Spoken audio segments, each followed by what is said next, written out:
So day 1 ta karon sa founding anniversary basketball league diri sa lungsod sa Pinamungahan. So natad diri gikuha na pud tang referee sa atuang pinalanggang mayor o vice mayor uban sa iyang mga konsehales.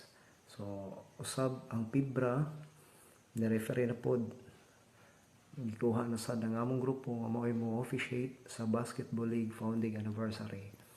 So hello mga kadadi, what's up mga kadadi? It's your daddy ng bayan, ang maestrong pamugasay. So sugod na tao briefing diha kay gimuan man nato ron nya first game pa gyud day 1. So nagsabot-sabot na nato ang mga kauban ug mga coaches para sa kahanay sa atong duwa nga unta nga hapsay ra human sa duwa. Walay mga kasikas o mga rubo-rubong mga para hapsay o malingaw ang atong mga fans o ang atong mga audience, ma-entertain nato sila. So amo ginagisabot tag tarong nga matarong ang duwa o manghinaot mi nga nindot ra gyud ang dagan sa atong liga diri sa lungsod sa Pinamungahan. So again, what's up mga kanadi? Maestrong pamugasay, daddy ng bayan. Bye-bye. Tanaw sa mga nagkumbate.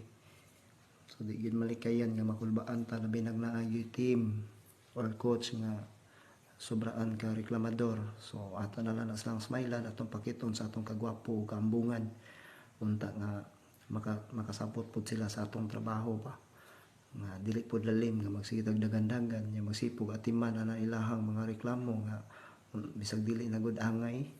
So nana kumbati na ni sila game 1 ta sa atong day 1 sa Fiesta League sa founding anniversary sa lungsod sa Pinamungahan.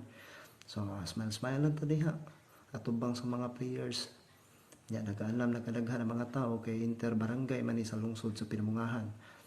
So daghan sila og mga dala nga fans kumbati na diha. So second game na ta. Salamat dahil sa akong nag-video ani usa ka principal 1 Idol Braille manggilimutan, naghanding salamat. So what's up mga kadadi, it's your daddy ng bayan, ang maestrong pamugasay. Bye bye.